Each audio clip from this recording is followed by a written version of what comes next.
peace and a Hello, feeling. everyone. Welcome to Feels Out Loud, brought to you by Becoming Together Therapy and Wellness. This is your host, Becky McNattin, along with host Tara Martini. We are glad to have you listening today as we live and share stories of mental health. Tara.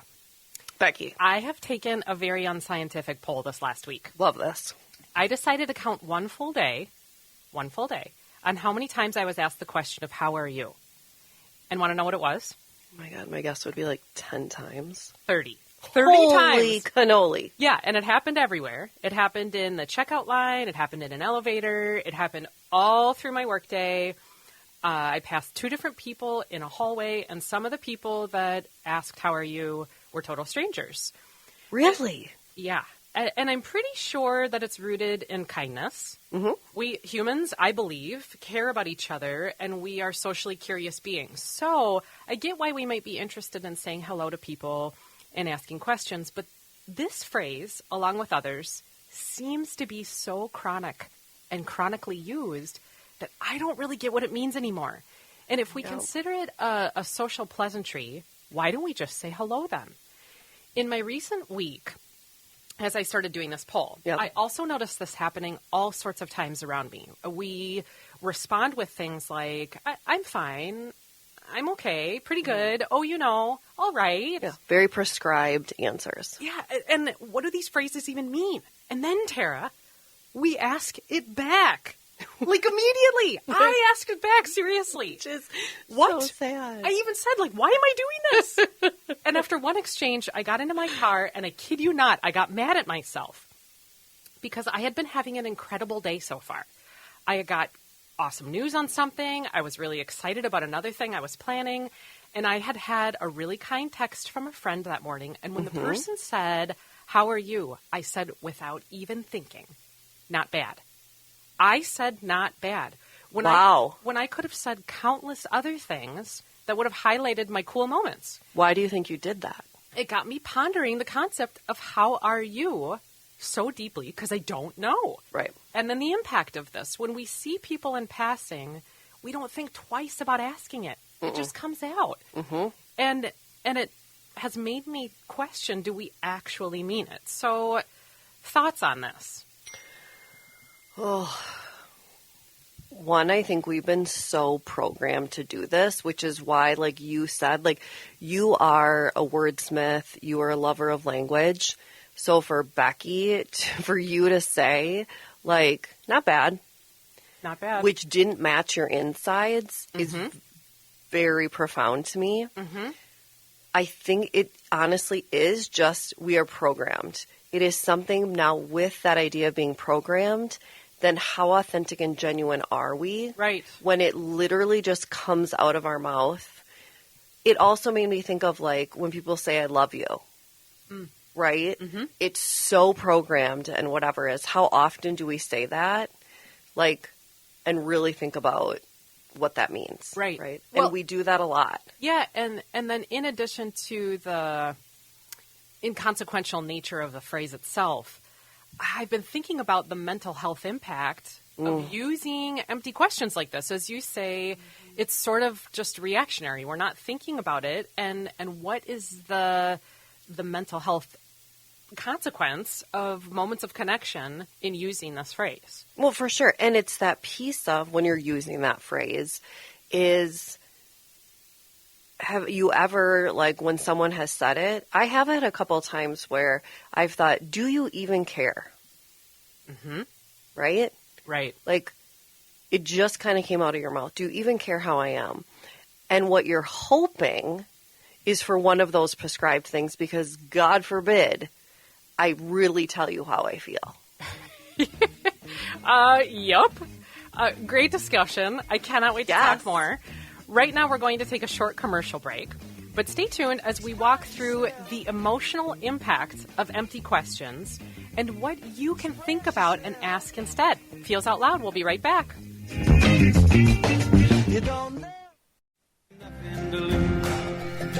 In a world full of strangers, you don't know who's right. All you see is danger. Welcome back to Feels Out Loud, brought to you by Becoming Together Therapy and Wellness. I am Becky McNattin, along with Tara Martini. Let's dive right back into how are you, and other questions that feel emotionally empty sometimes. All right, everyone, empty questions refer to any question that lacks substance or solicits an artificial or surface response. Every one of us has used these, and we have been asked them. So, Tara, why do we do this? Well, so this was super fun to research because I looked at it from an angle of like us as Americans and then how do other cultures feel and why do they do what they do so that we can get more of a global look at like, is this a human thing? Is this by country or culture? Sure. So an overarching thing was this idea that we do it because it shows we care for others, and to show them we care, we ask a bit more than hello. So if I say hello and how are you, then I feel more caring, right? And that I care more for that person. Yeah. Even though, do we really? Or is it just this prescribed thing? When looking at, so I looked at Scandinavia, Japan, and France, and I'll be really fast. So interesting. In Scandinavian cultures, asking how are you from a stranger is seen as intrusive.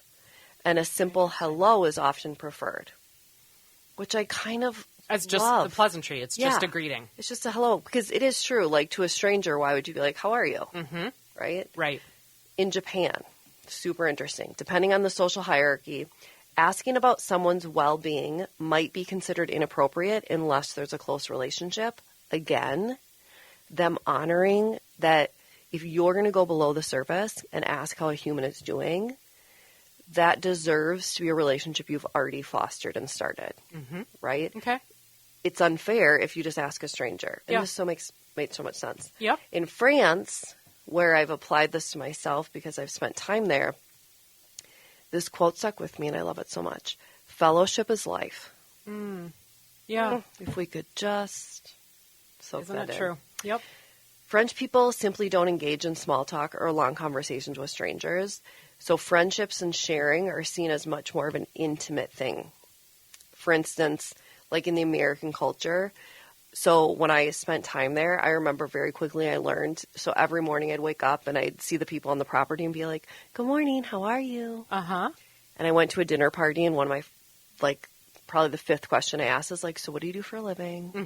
And then I learned from a new French friend, like, never ask about work because it's ingenuine.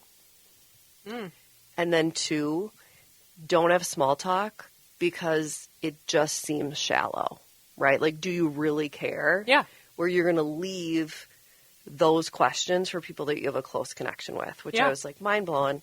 And then lastly, I got to represent the Italians because that's me. We love it. It shows an interest and connection, even with strangers. It's that idea of like, then we're bonding more, right? Whether we know someone or not, we're showing interest. So fascinating, sadly, but I do find this ironic that of all the countries I looked at, America was like the most shallow and like just where we weren't really looking at the deep, important layers. Well, it's really interesting to highlight that and the spectrum of how people might respond to this culturally. It makes me think about the consequence of using questions like, how are you? I know it's sort of boring and it doesn't really elicit an honest response. But when we think about deeper than that, the relationship with ourselves and other people that really gets into that mental health aspect, is there a time that someone asked you, how are you? And you wondered how to answer, Tara? Totally. Probably yesterday. All the time. Yeah. Well, how did you make the choice on your response? So I feel anyone who, and I know this has come up several times already, so I apologize for the redundancy, but anyone who's on a grief journey, I ask myself internally, I've never asked myself internally more than since I've been on this journey. Someone will ask, and I literally think to myself, should I tell them the truth? For people that I know and I'm close to, I will say, today's a hard grief day. Today I'm sad, And then I think for most of the time, strangers, like I will lie, right? Or I'll say I'm fine or okay, but I'll never say good. Yeah. So it's that idea of do you answer differently depending on strangers? And Yep. are there other circumstances other than grief where Yeah. we do have that internal dialogue in our head of, do I tell the truth to this person? And whatever, or an aspect of truth. What is Right. what A could be true. variation. Yeah. Yep. Well, it makes me think about. So I want to dive into the mental health impact, and let's start with the relationship with us. So I had in the last week after my informal poll of being asked this question, and then also me asking it back. Yeah. I'm calling myself out here. I started to think about how many times every day are we dishonoring our own emotional experience by conveying something that isn't true, as you just said? Perfect transition. Or doesn't meet the intensity of what we are doing. I mean, if we give an answer that isn't actually how we feel, what is the impact of that in Right. dishonoring our own emotional experience? That if we don't check in with our feelings, we dismiss whatever we are actually experiencing as unimportant. We are sending ourselves a message that emotional experience is unimportant. And as many times a day as we all answer the question of how are you with a flippant response, we are dismissing our emotions. I completely agree with you. And our emotions aren't only, I think a lot of us think of emotions as reactions or responses to things but bigger than that, they shape our thoughts, our actions, our beliefs, our relationships, even our overall perspective, our worldview. So, of course, I'm thinking about the big mental health impact here around anxiety or depression or even trust of self. If we are in micro ways throughout the day dishonoring our emotional experience, what would you say to that? What I'm saying isn't real. Right. And Effectively. what you just said, too, is think about that. And we say this all the time with any emotion is feel the feels, right? Feels out loud. Yeah. That idea of, just like you said, every time you're dishonoring yourself, but you're also pushing down and not acknowledging really, how you feel. And I think there is, which as you were saying it, I was listening going, oh my gosh, you made me think of something so important that if we answer truthfully, it means there's a level of vulnerability Well said. Yes. that we need to give the other person, Yes, we need to hand it to right? them. Because if they say anything, then good, fine, whatever, then, oh my gosh, that person is going to see the true me. And like you said, that's not authentic and real. Yeah. So then we're not being true to ourselves. And that's just going to keep getting worse because I guarantee we all keep doing it every single day, not just one day. Right. Well, you have me thinking about the more we say something out loud, the more it becomes real for us. Yep. In our line of work, we talk about mantras all the time in highlighting something, and that as we say it out loud, as we verbalize it, it does get real. So you just had me wondering how this is almost a mantra of that we aren't even realizing we're using. That's true. That telling ourselves we're fine or dishonoring the emotional experience that might be real for us and not sharing even an aspect of it, how is that a mantra that we are not even aware that we're using, and what the end result of that could be? Yeah. And that is, if you think about it, how many times though then does that turn into a mantra that we would never want for ourselves, right? Yeah, I would say we probably, if we externalize it, we wouldn't want it for other people. Right. We would want people to feel connected and Correct. Safe. Wow. Well, it makes me think about a second question, and this was along the lines of our relationship with ourselves. By saying meaningless responses, like I'm fine, I'm all right, are we also subtly telling ourselves that our day or presence is also meaningless?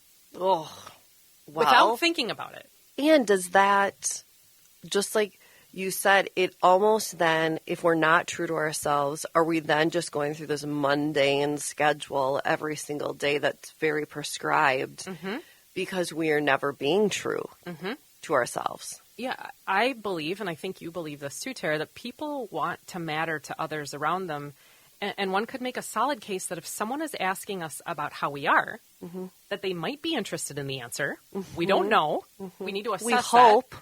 But what do we do to shift this and not honor a part of ourselves and our response? That we dismiss that and maybe in these micro ways are damaging our sense of personal significance. I tell people all the time, and you just highlighted this maybe a minute ago, no one is owed your story simply because they ask. Nobody is owed that. Can you say that again? No one is owed your story simply because they ask. And you mentioned that about your grief journey. And I think in part, it is why the question has gotten diluted. We don't want to say how we actually are with a stranger or with somebody we don't know very well. But if we dismiss it, are we saying something about our presence or our personal significance as meaningless? So is there a possibility that we could think about what a truthful answer is that also reflects a level of self-disclosure that we want to share? Well, and what you just said about sharing ourselves of, I can understand, and I think a lot of people listening can, I can understand not being vulnerable and sharing yourself with a stranger, right? But then how many times, Becky, I mean, we're a very close-knit, work community. Yes. How many times, though, then, do we translate that into our closest relationships, right? Yes. So why don't we, okay, fine. If you're going to use that prescribed thing for a stranger, okay. But we don't then switch and go into a more authentic response with the people we're closest to. Why don't we do that? It's an interesting, it's had me thinking since I did my little poll. Yeah. And that how often through the day am, one, I dismissing my personal significance? Two, am I asking the question back that requires somebody to potentially do the same? Yeah.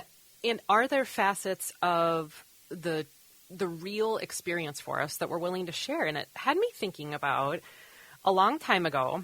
I worked at an organization with a lot of volunteers. Okay. And there was one volunteer that would answer really interestingly when I would ask how he was doing. He would say, and he would always wear a different color of pants. Okay. So he would say, I got both my legs into my, and let's put blue pants. So I got both my legs into my blue pants this morning, got both my shoes on, and I will make it a good day.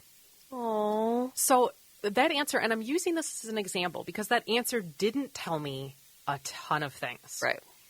We didn't know each other that well. He and I were not super close. He was not in my inner tier, and I wasn't in his. And so certainly I wasn't owed the totality of his thoughts and my questions. It didn't tell me his life story. It didn't tell me any physical pains or ailments he had going on, which I knew there were many for him. But it did tell me that he was grateful for his current moment, and he was seeking simple joys. I did learn something from that. That was an aspect of truth that he felt comfortable sharing with me. And I could also ask him a question back about his statement. So typically, I would say something to him like, well, what kinds of things are you doing to make it a good day? If he had just said to me, doing good, to the question of how are you, I don't have the same type of response capacity to follow up. Right. So he taught me to try and think about what am I comfortable sharing right now that also feels real? And kind of an instantaneous reflection of self. What can I share that gives credit to the question but feels true to how well I know the person? That balance, right? You, like you're kind of looking at two things. Yes. And what would change in our interactions or even brief ways that we would respond to that if we were doing that more often? Right. Like what aspect of how I actually am right now, it might not be the totality, but what aspect of this am I okay sharing if somebody does say, how are you? And I love what you just said, that doesn't have to be totality. It can be one facet. It can be one piece of how I'm feeling today. Right? Right. And how even if we have a kind of a longer hallway at our workplace, and thinking of how many times we pass each other as therapists, like, how are you? And just like the prescribed thing. Even as therapists who feel and express ourselves all day, how often, as I'm thinking, do you just respond with one of those prescribed things? But what if we each took it upon ourselves and challenged ourselves and said, okay, I'm going to share a little bit of piece of myself today so they understand. And that's going to strengthen your relationship and connection, which is all we're trying to do as humans. Pick any shape. Any shape is multidimensional. We are more than two-dimensional creatures. So if you share one facet of the shape, it doesn't mean that the other sides don't exist, but you can share that one side. It is not I share all of it or I share nothing. Right. Someone I know wrote a really great book called Shapes of Us. That'd be me. Yeah, it made me think of that sweet. concept, though, right? Right. Is even in your book, you say, like, you just saw the corner, right, of a shape. And they were scared to share their whole self.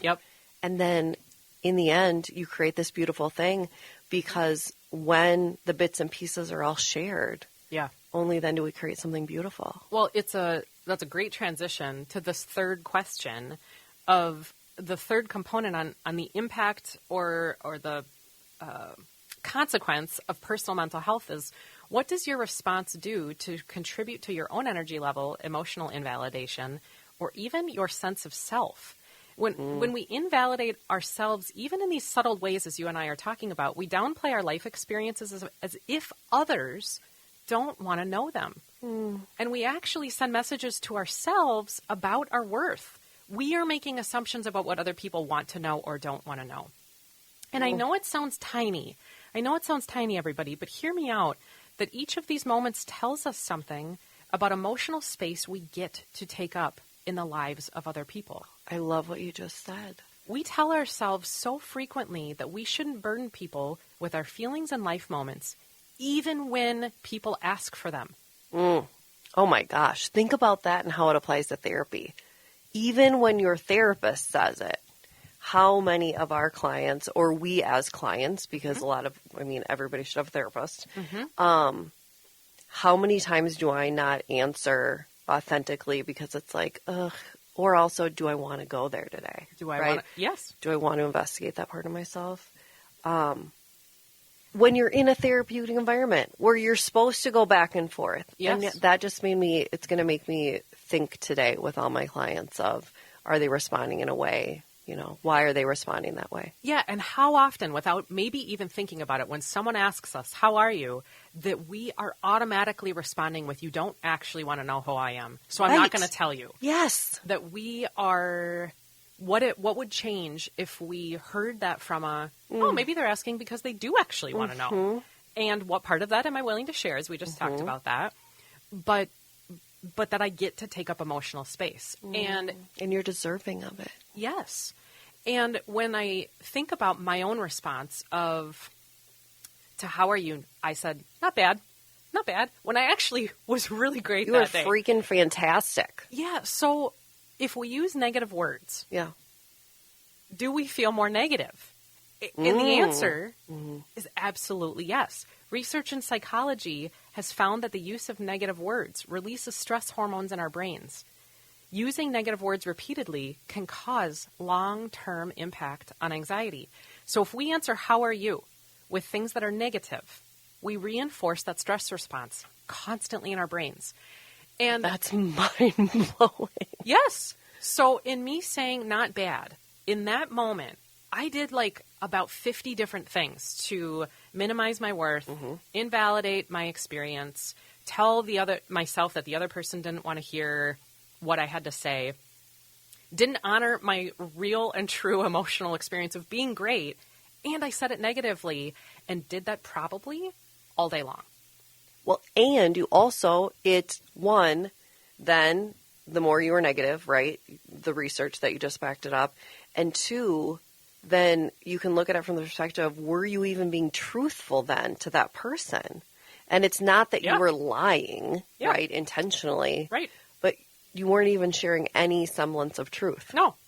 So let's take that and then move into the impact that this phrase, how are you, has on relationships with other people.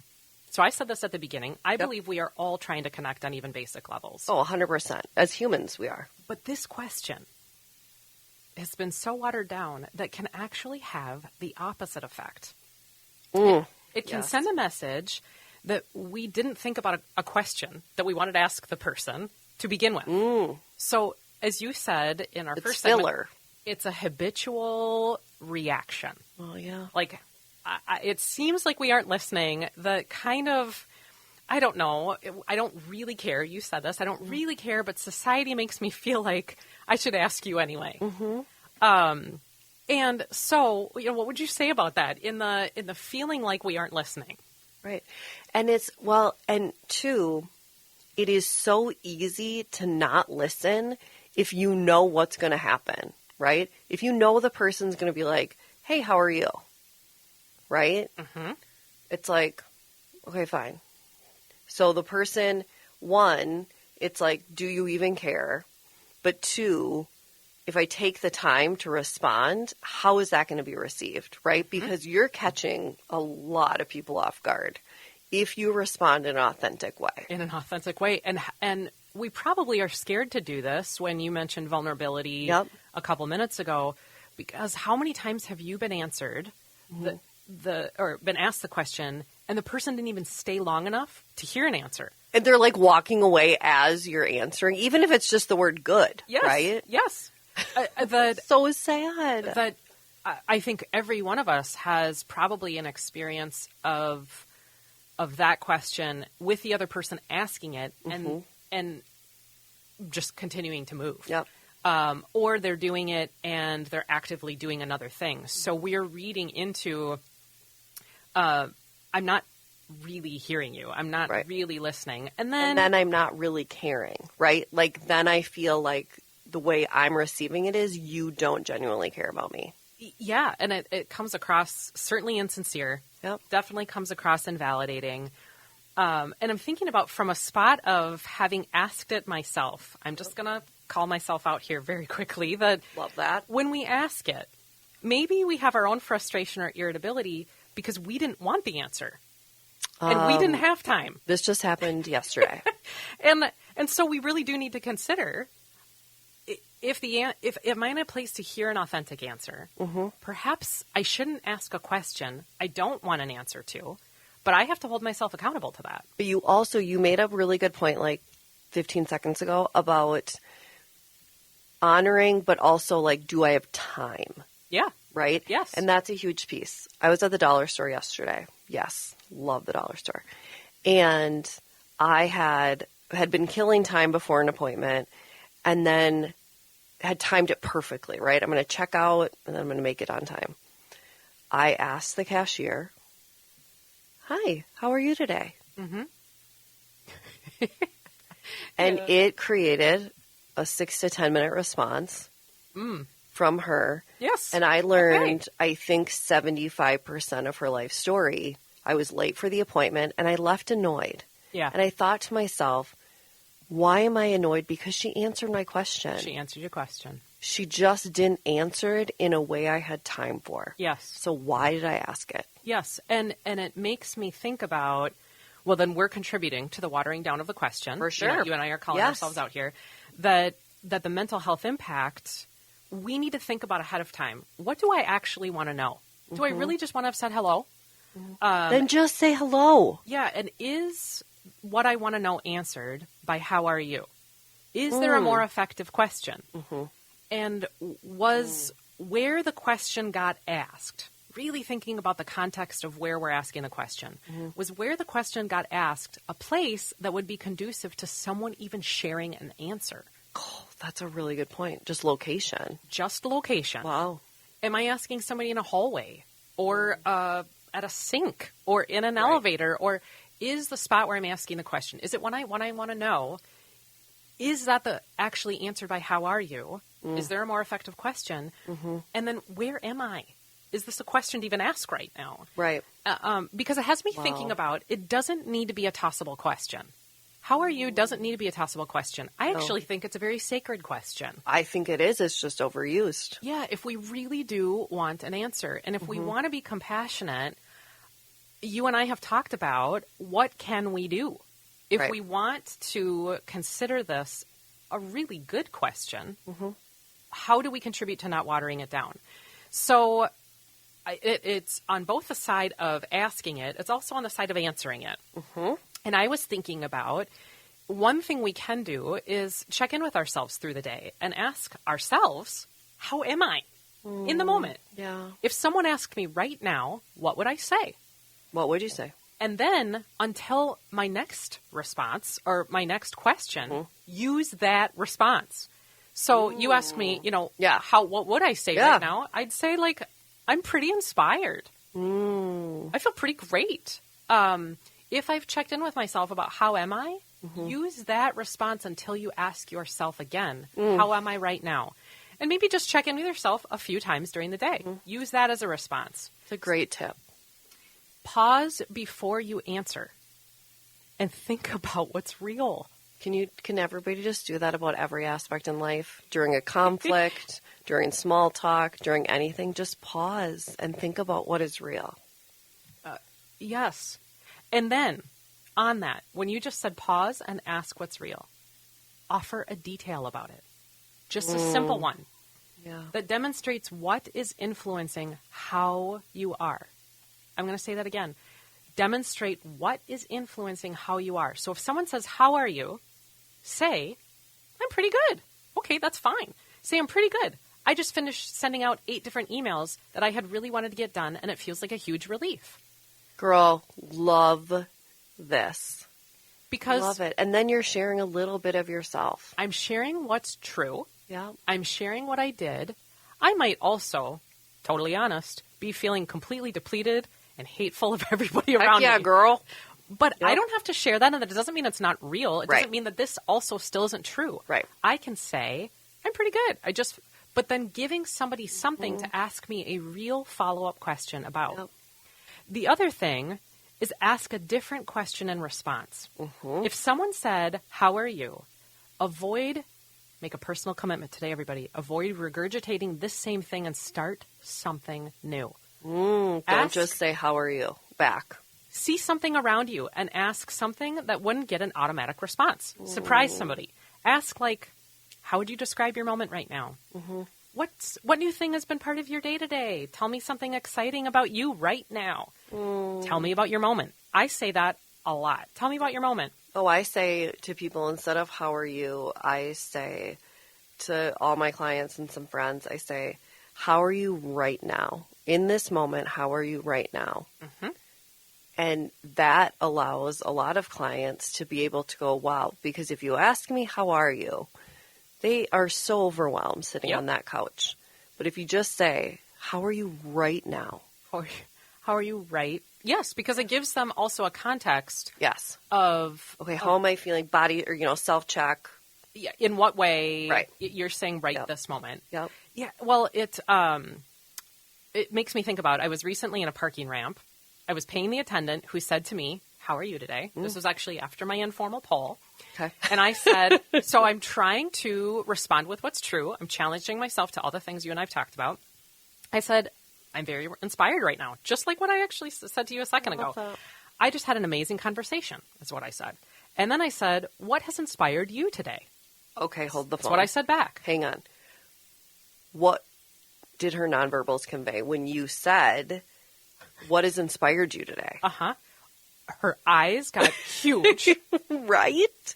Her eyes so got unexpected. Huge. Yes. And she offered an answer that likely frustrated this huge line of cars behind me. Guess what? It's fine. Growingly long line of cars. And she sat back in her chair. Her eyes got huge, and told me all about this really cool pasta dish that she had made and how she added corn to it. And then she said the most amazing thing, Tara. She said this. I think I need to ask someone else this question today. And I felt like we have an opportunity to start a revolution. I mean, we really, really do. If everyone listening to this show relegates, how are you, for the moments when we really do want to hear and know how someone is, because it's a sacred question, everybody, and then have the ability to feel it right along with them, we can make a big change. That makes me want to cry. I don't know why. That is so profound. And think of that woman in the parking ramp little booth. How many times she hears, how are you today? Right? Probably hundreds. Hundreds. Yes. And for you to take the time and not just say, and how are you even in this moment, right? Even a little bit. what has inspired you today? Girl, you rocked her world in the most amazing way. And together, everybody who's listening to this show, we will stop watering this phrase down and save it for when it matters most, because it does matter.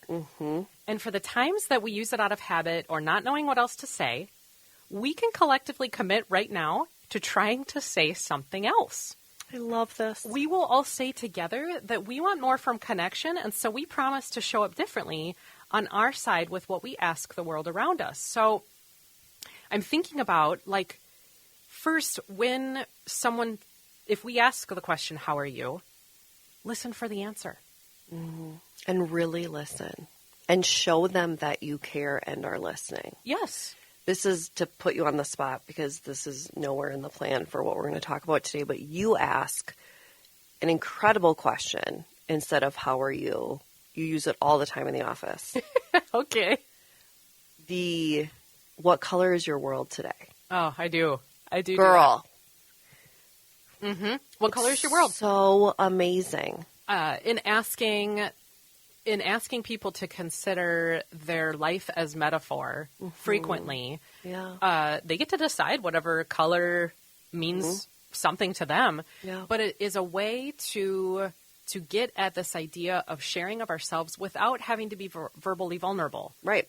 I don't have to know what gold or blue or purple mean, but I can ask to follow it up with. And it's so interesting that you bring that up, because it gets at this idea of when we ask a question that is unexpected in response to people, they are sort of jolted from the robotic nature of interaction. Which is so not authentic. That habitual response that almost feels like a reaction, and we're all used to that. It's sort of the droning of the day, that they're tasked all of a sudden to the moment, and then they're thinking about what you say. Now, I've asked the question, what color is your world today? Or what color do you feel right now? We did a show about intensity and colors weeks ago. Right. And that's something I do frequently. Sometimes I get looks of, like, that's the weirdest question I've heard. All the way to, I've never thought about that. But without fail, I get people who all of a sudden are in their moment thinking about that question. They're thinking about that question. And so we do have opportunity to, ahead of time, think about reserving greetings for greetings. Reserve greetings for greetings. If you want to just say hello, that's okay. Yeah. Say hello. Yeah. And look someone in the eye as you do it. And don't ask a question if you aren't the one to receive it. Yep. But then ahead of time, think about, how could I build up my repertoire of questions to ask strangers that feels right for you? It could be, I'm a metaphoric and color person, so it could be that. Feel free to use it. But you don't have to wait till you're in the moment with somebody to think about, what's a different question that I could ask people? Well, right. And that goes back to what you said earlier about the timepiece, right? Is that if you're listening to this episode, you have the time, right, to sit and reflect a bit, like, oh, how would I respond, or what question could I ask? Where if you wait until that person's literally approaching you, it may also cause you to panic and kind of get off, where do it when you have time. Just kind of think about it and reflect. Yeah, the question development, I think if we challenge ourselves, part of the reason we ask it is because we don't know what else to ask. And part of the reason that we're asking it back is we are in a moment where we're not sure then what to say. Oh, for sure. That it's like, well, I'm just offering you the nicety back to you, but I don't really know what else to say. Right. I absolutely love this. I'm obsessed with this topic. We're gonna answer your questions, listener questions, on changing the dialogue of empty questions when we get back from this commercial break. It's so much to think about. Feels Out Loud will process your thoughts in just a moment. You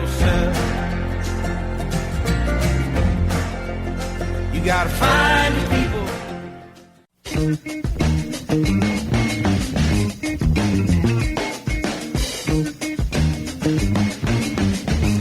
We are are back again with Feels Out Loud, and this part of the show is where we talk through questions from you all, our listeners. If you have a question related to mental wellness, sharing feelings, or topics for each week that you'd like us to process through, please visit our website at becomingtogethermn.com and find the Feels Out Loud page and submit a question directly, or you can email us at contact@becomingtogethermn.com. We do truly want to hear from you and what you are wondering about, so ask those questions. And we got so many questions about this phrase, how are you? And then some other sort of what we call empty questions, the things that we're not really sure what they mean. Yep. So a huge thank you to the people who have reached out to us and asked us some questions and had some comments about it. One of the questions that we got was, what are some new ways to answer? Which is such a good question because this applies to every human. Yeah, so if we are looking to make a really simple change, we can't necessarily control that people are going to ask us this question, but what we can do is change our simple responses. And as we mentioned in the last segment, what honors the moment, what can share something that's real, what can express a vulnerability that I'm willing to share with how well I know the person. So we have a lot of choices here. And one of my thoughts is, maybe first, when somebody says, how are you? Think about it as a sacred question. Maybe. I bet you it started as a sacred question. I bet it did. And so think to yourself, pause, think to yourself, how well do I know the person? What do I want to share? So ask yourself some things. Do that check-in, like I mentioned in the last segment, of how am I right now? I'm going to share that until I've checked in with myself next. But what are some ways to answer the question? One of them, just start saying so grateful.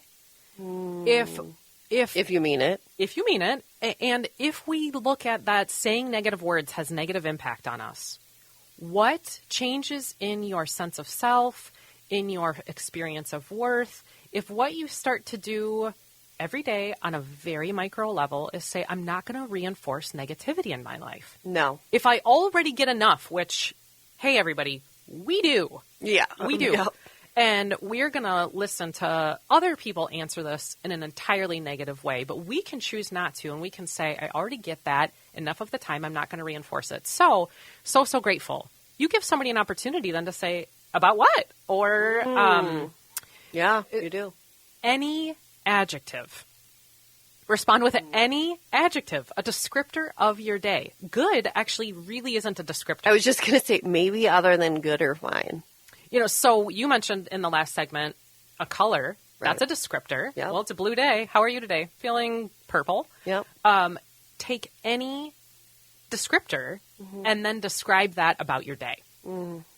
Tara, you frequently say live in the dream. I mean, I really do. And yes, I mean it sarcastically sometimes. Yeah. Right? Live in the dream. Live in the dream. And humors can be a great way to respond to a how are or you. Avoid. Avoid. But I would say, if you asked me today, I wouldn't go live in the dream. I would say I am living the dream. Well, and it's all about that delivery piece because today's a good day. Right? And I believe that there is always an aspect of you that feels you are right now, which is part of why I bring it up. That even if in a day where the dimensional nature of you is also having other feels, right, and there is duality of that you do feel like you are living the dream in some ways. Yeah, and that is very true. And a little tip for listeners, if you're like, well, I have no idea, how do I begin thinking of ones? Answer in a using a weather-related word. I'm cloudy. I'm partly sunny today. Yes. I'm a tsunami today. Yes. I'm, whatever it is. And that is, other than using a color, that's an illustrative way to express yourself. Without having to say the words of what you are. I'll ask that with just even like the little preschoolers I work with every week, because they know what's sunny, cloudy, stormy. Well, we are already at the end of our show for today. Thank you, Tara, for listening. And thank you to our listeners for listening this morning. Join us next week as we talk about all things active listening and how it contributes to mental wellness. Remember, connection fosters wellness. Your voice is one the world around you needs to hear, everyone. Bye. Bye. Down low, we go from the floor.